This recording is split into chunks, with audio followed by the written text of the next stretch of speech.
Beforehand too, which set the garden for when we got a smash song. Absolutely. Was a hit record in 24 countries. For years the tale was that Richie Sambora just plain vanished. He left Jon Bon Jovi in the band high and dry. But what if that version was entirely wrong? What if the actual tale is not a betrayal but the long process by which success turns you into someone you don't recognize anymore? Richie Sambora didn't just wake up one day and decide to tear it all down. By the time he eventually spoke at 66, the stillness had lasted longer than most bands' entire existences.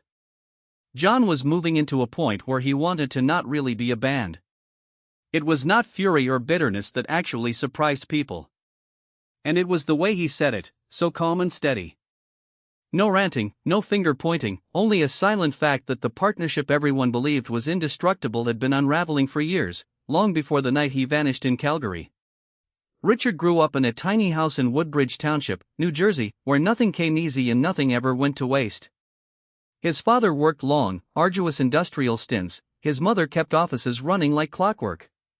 We say yes a lot to most things in life. There was conservative Catholic working class and loud in that real everyday way communities built on hard work always are. Music was not a great dream of his. It was more like an escape hatch. Classical recordings spun about the home, folk tunes wafted through the air, but rock music impacted him differently. Something deeper in his chest. It shifted. He discovered onto his father's secret jazz record collection, especially Wes Montgomery, when he was just 6. He'd listen in secret, drink in every note without even knowing why it was so important. That smooth, thumb-pick sound stuck with him, subtly changing how he heard everything before he picked up a guitar himself. I should have left earlier. Probably. I could have left a couple albums ago because. Then there was the mid-70s when Kiss blasted into his TV screen and just like that, something inside him clicked into place for good. The makeup and the fire and the raw cacophony, it wasn't simply music. It was a license to be something greater. He pleaded for a guitar, then shut himself away for hours each day, learning via pure obsession rather than lessons.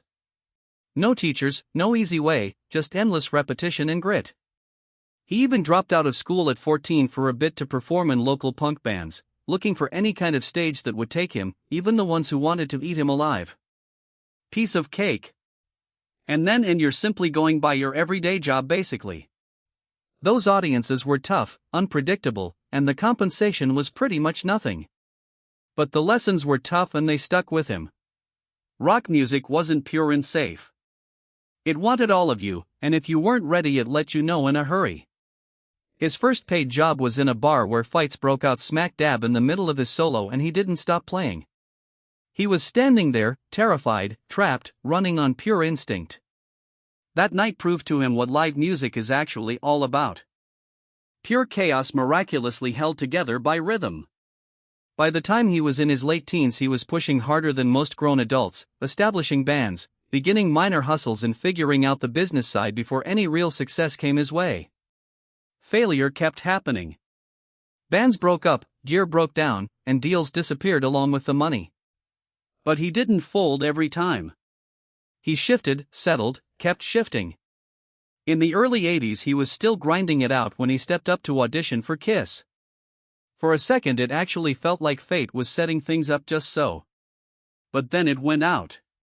They rejected him down, they said he was too blue, too soul. It was a harsh rejection, yet at the same time it set him free. He didn't try to emulate someone else's style, he doubled down on his own sound. And that decision affected everything big time. Then there was the sweltering night in 1983 when he wandered into a small bar after a gig and spotted Jon Bon Jovi up on stage.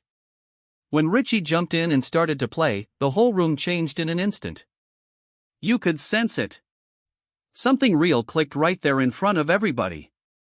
There was no chemistry pushing. It was instant. Like it was just waiting to happen. The very next day, they were working together at Jon's mother's house, putting together songs that would define a whole generation. Outside, it looked like the perfect match. Jon possessed the vision and the drive, always pushing ahead, while Richie provided melody, sharpness, and real emotional weight to the music. They built something together, something powerful, an engine that wouldn't slow down. Albums were coming out fast, tours faster, and the pressure was growing without relief. Even early on, Richie was pushing himself beyond his boundaries. He once collapsed on stage from exhaustion, but still got up and finished the set. Painkillers came into the picture, disguised as a way to keep going because fame rewarded endurance, not balance. When Slippery When Wet exploded, it set Bon Jovi on an unstoppable upward trajectory. Richie wrote anthems that hit so hard because they were based on real life, working-class stories with fear, hope, and truth. That honesty struck a chord with people everywhere, but it also started to limit him. The machine never skipped a beat. Tour after tour, studio sessions before bed in victory didn't feel like a triumph, it became an obligation. Instead of me walking into a place where I was just drinking too much, I had to get my guns licensed. His personal life began taking heavy hits. Marriage, fatherhood, and his health were all competing with a schedule that never let up. When his daughter Ava was born, he missed moments he could never get back. And that stayed with him. The guilt didn't vanish. He kept it hidden, masking addiction behind performances that seemed flawless from the outside. Rehab came and went. Albums kept selling, and the audience had no idea what it was truly costing him. By the time the band went into the 90s, the fissures weren't hidden anymore. They were right there, under the surface. The creative tension began to sharpen.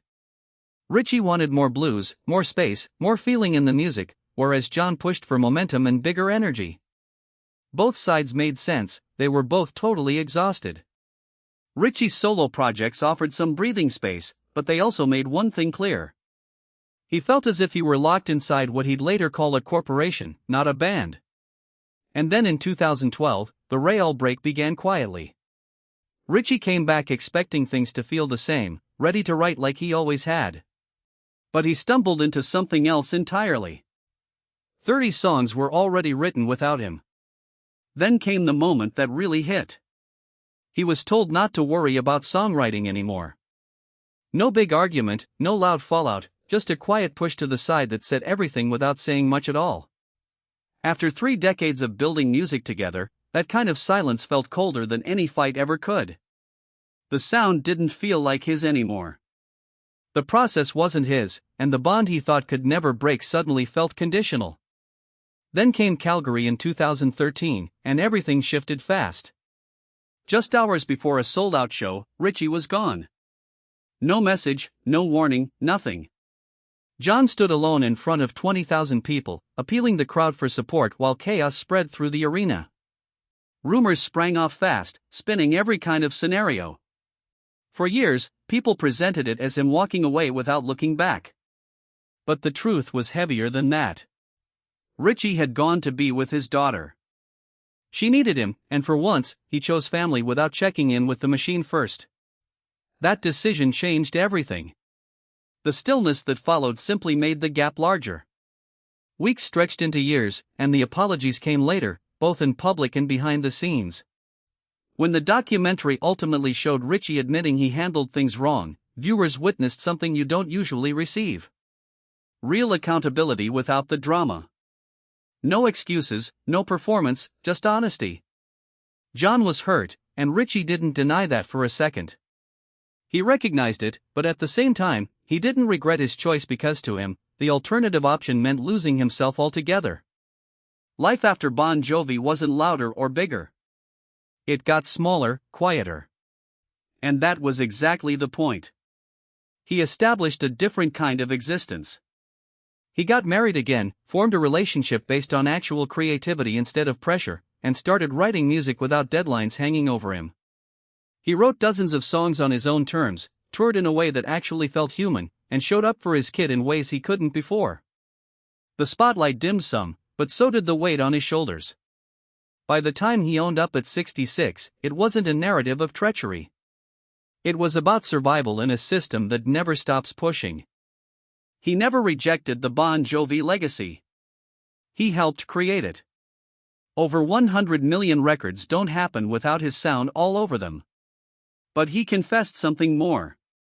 Years of constant motion had begun to make him feel less like an artist and more like a replaceable cog in a machine. It cost him dearly to walk away. cash, certainty, relevance. But it gave him something he could not buy: time. In retrospect, he didn't call it a feud. He called it survival. He owned his mistakes, admitted he'd gone AWOL when he shouldn't have, but made it clear he preferred peace to pressure and silence to applause. Rumors still come up about reunions, about returns, but he doesn't shut the door with anger.